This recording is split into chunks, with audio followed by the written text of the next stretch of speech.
Welcome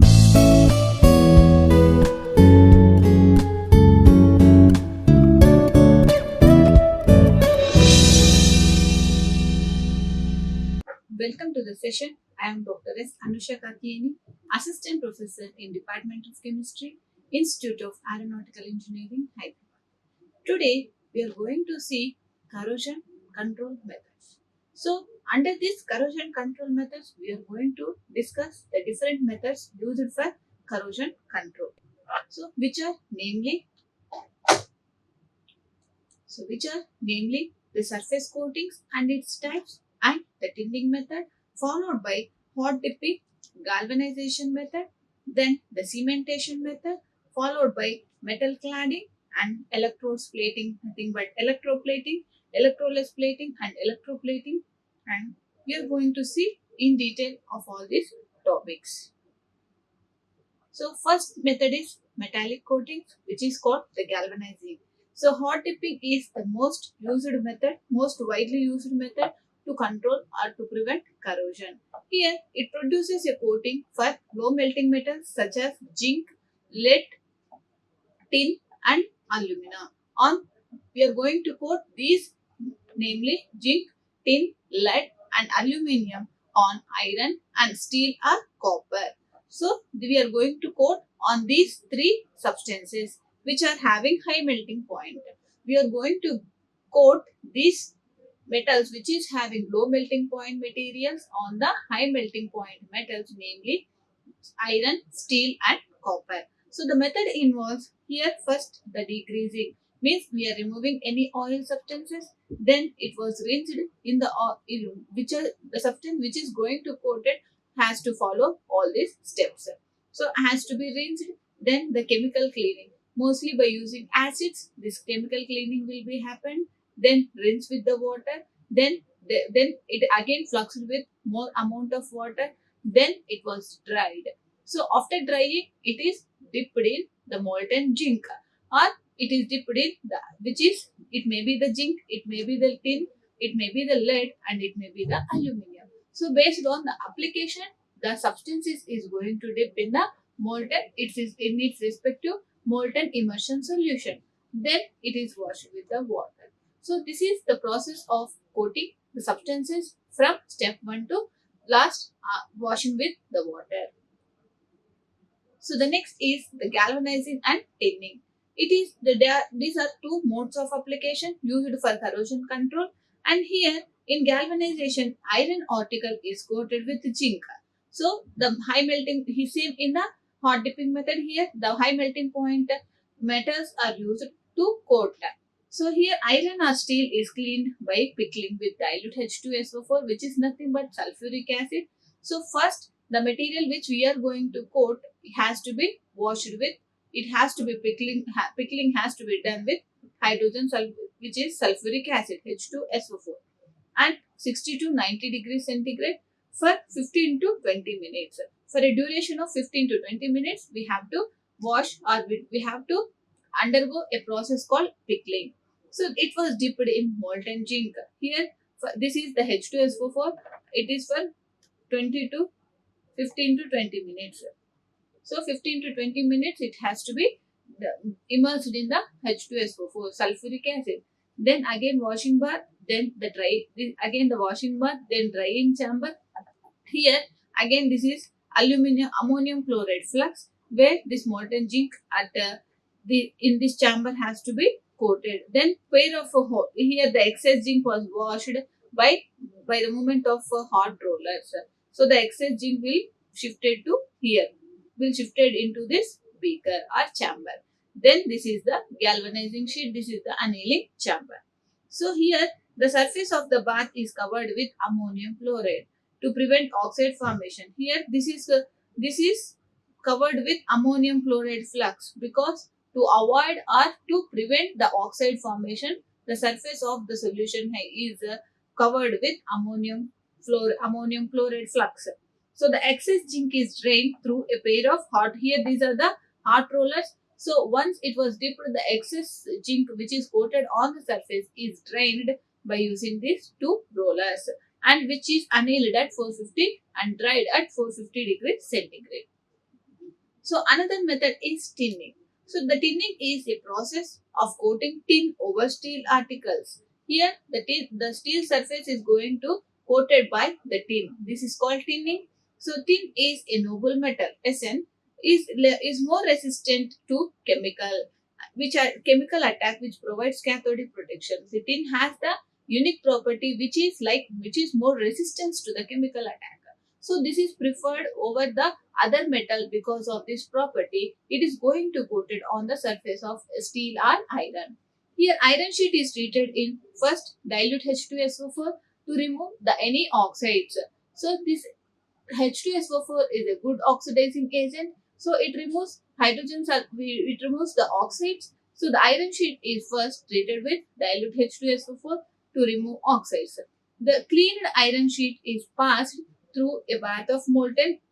Here this is the tin coated steel.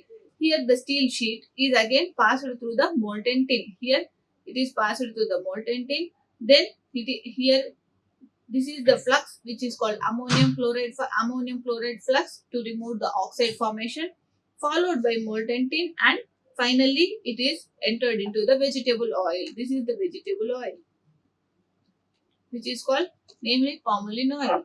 So zinc chloride helps molten metal. So zinc chloride, what happens? It molten metal added to the base metal. So the palm oil protects the coating against the corrosion. Here the tinning of mild steel plates is done mostly for food. Especially this was used in foodstuff industries. So this type of coating process is mostly applicable in food industries. So another type is inorganic coatings. So the inorganic coatings can be produced by the chemical action. It may be with or without electrical assistance. So the treatment change the immediate surface layer of a metal oxide into a film of a metal oxide. So the metal is again changed into a film of metal oxide or compound which is better corrosion resistant, which is having the resistance to corrosion. So which is having a better resistance to corrosion than natural oxide. So these cement coatings like cement coatings, glass coating, ceramic coating, and the chemical conversion coating again happens because of this inorganic coatings. So the chemical conversion. So mostly the conversion means is nothing but the converting the substance into anodizing. We are using this and generally in corrosion, anode produces electrons. So the process we convert the metal into a anode is anodizing or phosphatizing or chromate formation. So this is the chemical conversion. Here, here we can see the surface coatings are two types. One is non-metallic and metallic. Again in non-metallic, organic and inorganic coatings are there. So that this is the inorganic coatings where we are using the chemical without electrical assistance. So the another type of inorganic coatings is cementation. So it is a type of precipitation process, a heterogeneous process in which ions are reduced to zero valence at a solid metallic interface. So on the surface, these ions are converted into or reduced to zero valence ions. So the copper ions in solution are precipitated out in a solution on a solid iron. Here this is the metallic surface. So the solid iron is the metallic surface. Here the copper ion, we are going to reduce it to the zero valence electrons and it is precipitated out. So the iron oxides and the copper ions are reduced through transfer of the electrons. So the reaction is spontaneous as copper is higher on galvanic series than in a series or in an electrochemical series. The copper is at a higher position compared to the iron. So here the copper is going to reduce it. So the copper plus iron gives rise to copper plus iron Fe2 plus. Here Cu2 plus Fe gives rise to copper which is in solid form plus Fe2 plus which is in aqueous form. Here this is the iron. So this is the before cementation, after cementation. So the copper got deposited on it. So industrial recovery of heavy metals including cadmium uses this cementation process to recover the rare earth elements or heavy metals. The cementation of gold by zinc in Merlin. This is Merrill Proving process. So the cementation of gold by zinc is also done in this type of corrosion control method, which is called inorganic coatings, which is the cementation process. So another one is metal cladding. The surface of the base metal to be produced is sandwiched. It means, yeah, on one layer on the top and one layer on the bottom. It is sandwiched between two thin layers of coat metal and pressed between the rollers, and it is allowed to pass between the two rollers. So because of the pressure in between that, it got sticked onto the surfaces on both the sides. It is nothing but the sandwiching the material. So the metal coat must be anodic, and the base metal on only plain surfaces can be cladded. This process is called cladding. This method is used for coating aluminium, chromium, nickel, and dura-alumin. So here we can see this is the aluminium, dura-aluminum, and aluminium. So for the dura-aluminum on the top, and one aluminium sheet on the down, and one aluminium sheet, we are sandwiching between these two metal sheets, aluminium sheets. So this prevents corrosion from the direct attack of the environment due to the dura-alumin. All corrosion resistant metals like nickel, copper, silver, gold, platinum, and its respective alloys like steel, nickel alloys can be used in this as a cladding materials in the process of cladding. So the duro-alumin is a very light metal alloy used in aircraft industry, which is cladded with aluminium to get all clad. So here the duro-aluminum is going to sandwich it between the two aluminium sheets. This is the application of this duro-aluminum is going to be used in the aircraft industry. So here that the resultant product is all clad. So the another thing is electrolysis plating. It is an autocatalytic chemical technique. It is used to deposit a layer of nickel and a phosphorus or nickel or a boron alloy. So nickel alloys, which may be a nickel phosphorus or a nickel boron alloy on a solid work piece such as a metal piece or plastic. The process depends on the presence of a reducing agent. Example for this technique is hydrated sodium hypophosphate reacts with the metal ions to form a deposit metal. So it is not necessary to pass an electric current. Here electric current is not necessary through the solution to form a deposit. It is also, and there is no need of electricity. This plating prevents corrosion and wear. So this type of technique, this also prevents the corrosion and wear, and it increases the lifespan of the material, thereby preventing the corrosion. And then here there is no need of electricity to pass through to get deposited on a metal surface. So what are the advantages of electrolysis plating? So here we doesn't use the electric power. First thing, even coating on part surface can be achieved. So no sophisticated racks are required. No need of more equipment here. There is flexibility in plating, volume and thickness. So it is very uniform and very easy. So the process can plate recess and blind holes with stable thickness. So it is very uniform. The thickness of the coating will be more uniform with these techniques, and the chemical replenishment can be monitored automatically, and complex filtration method is not required. So matte, semi-bright and bright finishes can also be obtained by this electrolysis plating. So the different type of coatings can be, which is like bright and semi-bright and matte finish. So different types of coatings can be obtained by this techniques called electrolysis technique. So coming to the disadvantages of electrolysis plating, so the lifespan of chemicals used as a coating on the surface is limited.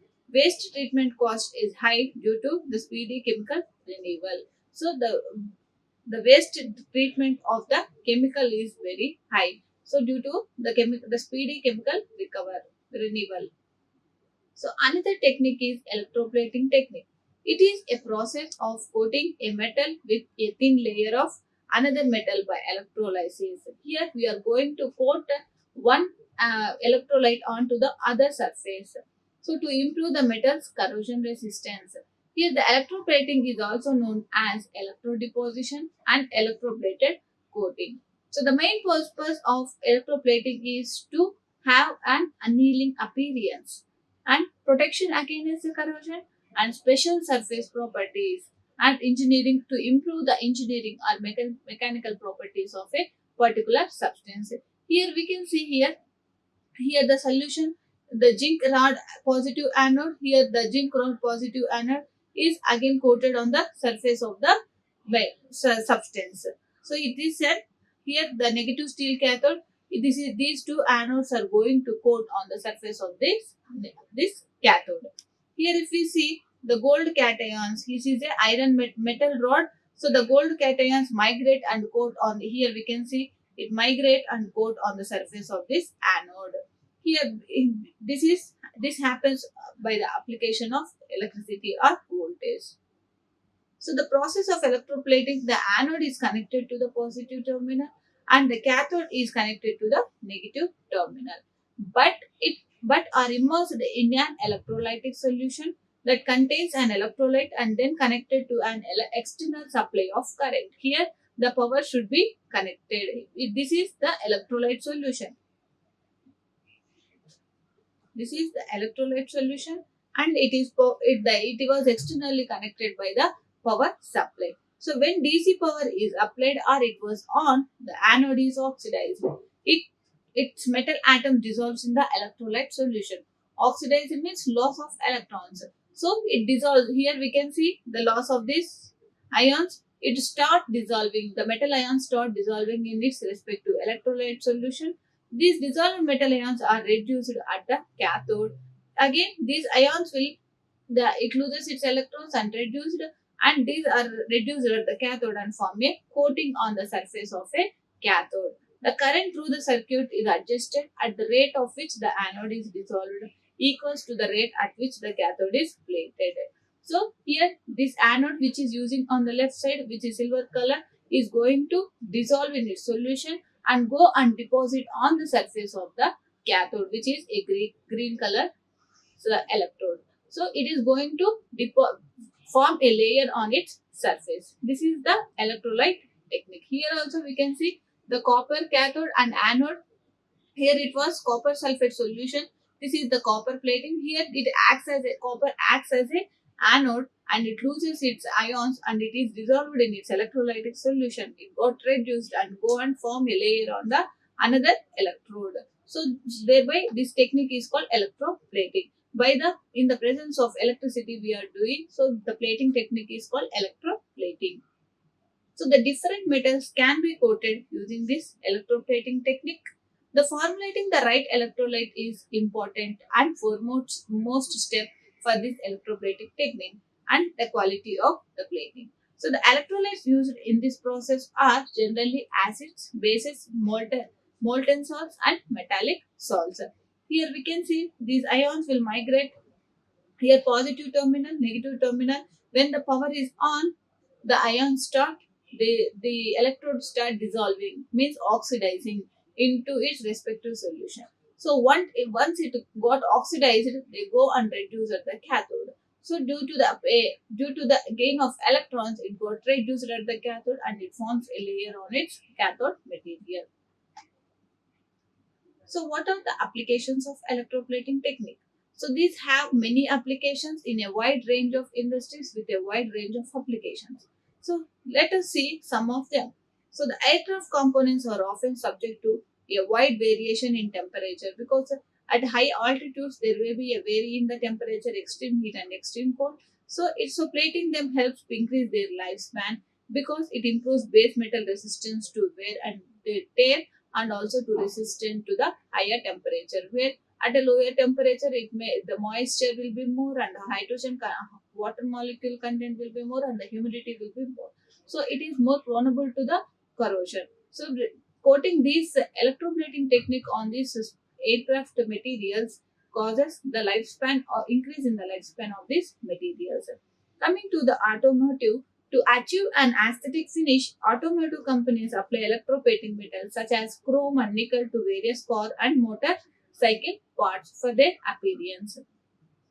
And coming to the health aspect, which is a medical and dental. So the medical and dental tools such as forceps and implants, including replacement joints, screws and plates come with electroplated parts. So this layer makes them more corrosion resistant to the specific parts used. So even in the these joint screws and forceps and implants used in the dentistry and also in the joint in the by the orthopedicians, these implants are all coated with this electroplating technique in order to avoid the corrosion and making them the corrosion resistant by the electroplating technique. Another type is the prototyping. Another application is prototyping.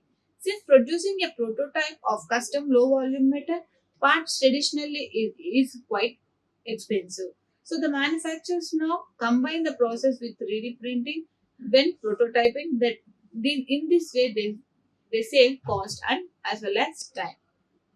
So another technique and another application of electroplating is power. So the electroplating objects for electrical or solar panels for power transmission help improve their con- conductivity greatly. Besides, they also improve their durability. And one more application is jewelry. So this is probably the industry with the highest application of this specific process of electroplating technique. These manufacturers rely on this process to get a beautiful jewelry because they are going to coat on these surfaces. Here, these are the solar panels. Here we can see the jewelry coated with the gold particles. How means here this is the substance which is going to coat. This is the anode. This is the anode which is going to coat on its surface. Here, this sacrifices its ions into its respective solution. It will go and deposit on this surface, result in the formation of this gold plating on the iron or any metal, which may be a nickel or chromium. So coming to another type of coatings which is called organic coatings. This coating liquid generally consists of solvent and resin and pigment. So the resin provides chemical corrosion resistance. So the resin which is used, resin is nothing but the polymer which provides a chemical resistance, and pigments may also have corrosion inhibition functions. Example for these are paints, lacquers and varnishes used on the surface of metals. Organic coatings are chemically inert and to corrosive environment. So they have a corrosive resistant property and they are very inert. They won't react with the corrosive substances. And the good surface adhesion to the any metal surface and impermeability to water and gases. So we are providing a barrier between the environment and the metal surface by applying these paints, lacquers and varnishes. So the paints form a protective layer or a barrier over the surface of the metal to prevent corrosion. The main constituent of the paints are pigments, vehicle, thinner, dryers, fillers, and fast plasticizers and the anti-skinning agents. So, what is the pigment? It is a solid constituent that that obscures the surface and provides a decorative color to it. So, a liquid binds the pigment to the surface and protects it from a decay. It usually comprises of 60 to 80% of the weight of a paint film. So, this pigment plays a major role because it constitutes about 60 to 80% of its whole weight. Increases the life of a paint film since it prevents the entry of UV rays. So it also UV resistant means UV it prevents the entry of UV rays. For example, for these pigments are lead oxide, red lead, lead chromate, etc. comes under this pigment category. So the another one, which is if which is the constituent of paint, is the vehicle. So the film forming constituent of the paint. They hold the pigment on the metal surface. So the pigment is around. The pigment is nothing but it forms most of its weight in its paint weight. Here, what happens? The pigment has to be attached. So this vehicles helps the pigment to attach on its on the metal surface. They give metal adhesion to the metal surface, so they impart durability and toughness, and they isomerize, polymerize, and condense to form a characteristic tough, elastic, coherent, and highly cross-linked structural and macromolecular film.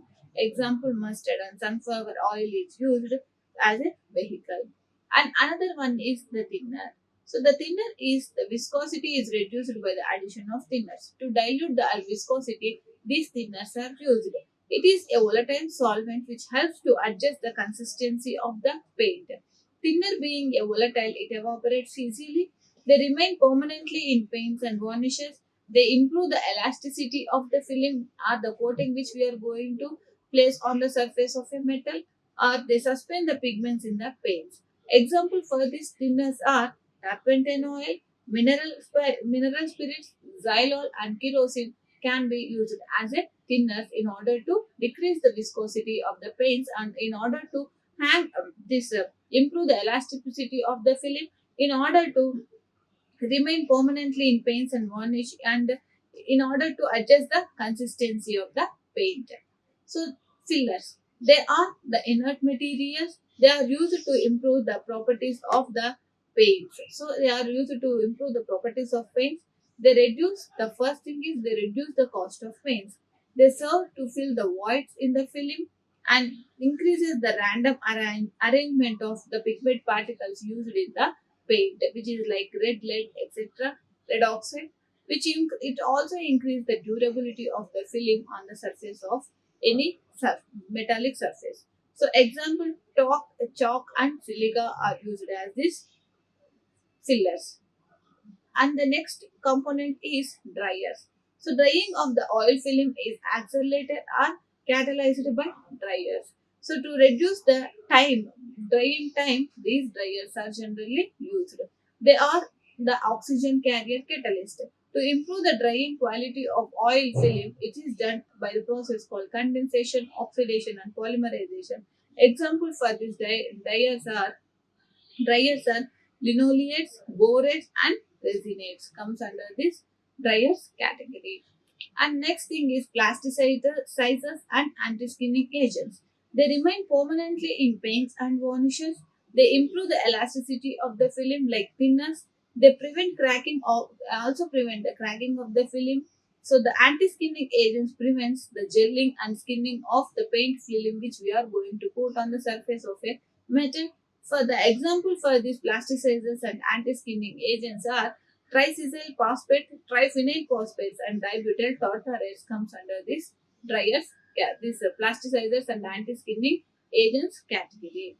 So, so this is all about the coatings, metallic coatings, galvanizing, or electroplating, electroless plating. So, what are the advantages we have seen, and what this is the conclusion. So, these metallic coatings play a crucial role in various industries, starting from the aircraft, even in the health aspects, medical and dental, even for the implants in dentistry and orthopedics, even automobile construction as well as the coatings on the electronics. So electronic boards, the coatings, metallic coatings are also very useful.